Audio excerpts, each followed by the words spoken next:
Tom, very nice to have you here with us. Tom, Thank could you. you briefly introduce yourself to the audience? Yeah, sure. My name is Tom Middendorp. I'm a former Chief of Defense for the Netherlands. Been involved in more than 20 missions all over the world. I resigned 7 years ago and I got a new title now, which is called the Climate General. And I look at the interaction between climate and security. I lead a global network on that. And I'm also a special envoy in the European Defence Cooperation. Thank you. I think that's very interesting because from a defense leader perspective, you were actually the one putting the connection with climate change on the table. Can you tell us why and how you did that? Yeah, I also came from a long way, but in the different missions I was in, I was also a task force commander in the south of Afghanistan. I experienced what the enormous impact of climate already is. Water scarcity really drives people away, creates all kinds of tensions amongst populations, and organizations like the Taliban, they use that to gain a leverage over that population. And in every mission I came, I saw the same influence of climate, and that made me more aware of the nexus between climate and security. And when I became Chief of Defense, and I was more forward-looking, more strategic-looking, we identified climate change as a driver of change and a risk multiplier, and something to be taken more seriously in our strategic planning. I think that's a very forward-looking insights that you had there. And in your current role as chairman of the International Military Council for Climate and Security, you created an ecosystem. Can you tell us a little bit more about that? Well, I found out when I resigned 7 years ago that I was not the only military leader or security sector leader who was concerned about the impacts of climate change. And so we decided to unite them in a network. And we built this network 4 years ago. It's quite fresh, with leaders from more than 40 countries across the world, which shows that a topic like climate change can also be a uniting topic. Because these are leaders from outside NATO, outside the EU, and different continents of the world being united on this topic. And beneath that network, there is a consortium of 4 research institutes, and also there is a network developing of other research institutes connecting them.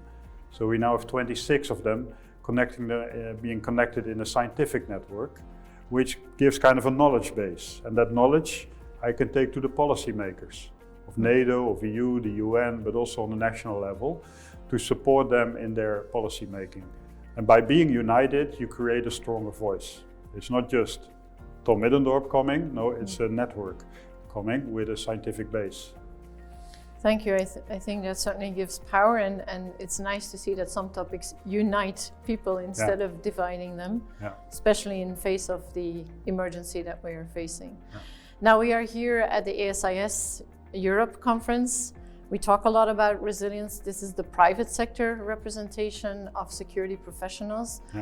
How do you see the connection or the role that ASIS could play in the mission that you have? Yeah, I think an enormous role. ASIS can help create awareness also in the private sector that the security angle of climate change makes climate change also important for the private sector, because climate change really disrupts. It leads to more global competition around scarcities, it leads to more regional instability, and that affects our supply chains. From scarcity of resources to disrupted supply chains to the net zero production of our products towards the more circularity design of our products. So the whole value chain is being affected, and I think it's very important to build that awareness and knowledge.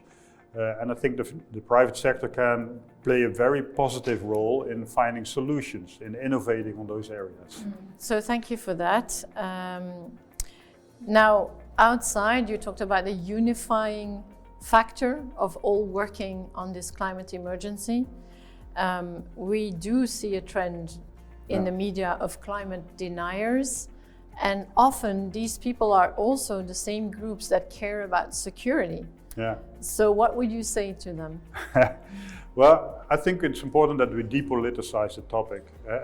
As long as it is a political topic, it will give division. But what we try to do is look at it from a professional angle and from a security angle. And then when we assess all these climate scenarios, a very concerning picture evolves of the impacts of it. And when I show it from a security perspective, then suddenly people who are not very pro climate change and pro sustainability suddenly start listening, because they realize it will have an enormous impact on their work as well.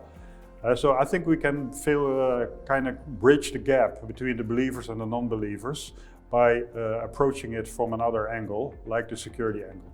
I think that's super, super important. And if we turn to the book you now published in English, Climate General, you focus on the cascading and the multiplicator effect of the uncertainties. Yeah. Again, we are here with company representatives. So what would be your advice to companies? How can they deal with this and try to be ahead of the game? Well, what I try to do in the book is explain the nexus. So that's the first half of the book, by using many examples, stories and experiences of all these experts. The second half of the book is more about how to deal with it and the solution side. I don't want to just paint a doomy picture, but also paint a perspective that we have. What I think the private sector, what's very important is to first build that awareness, do a lot of communication around the topic, build a knowledge base on how are these climate scenarios and these impacts on security, how will that affect my business?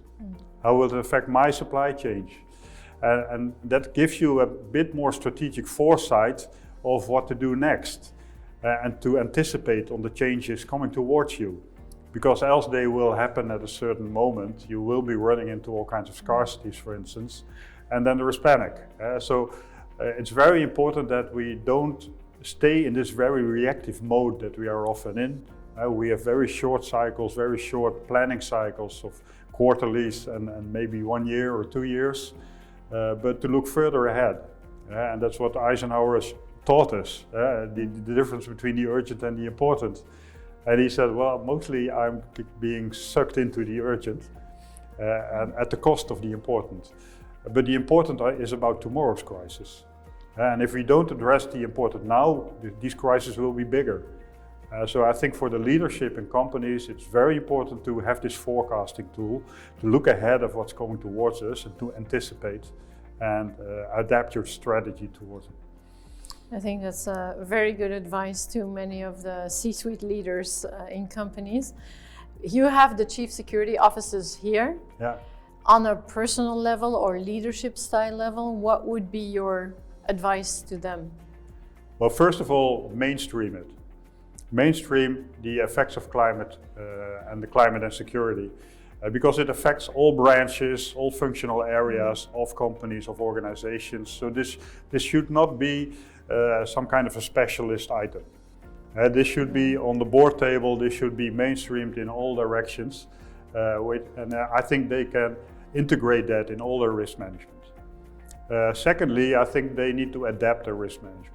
We are facing different kinds of risk, different kinds of disruptions.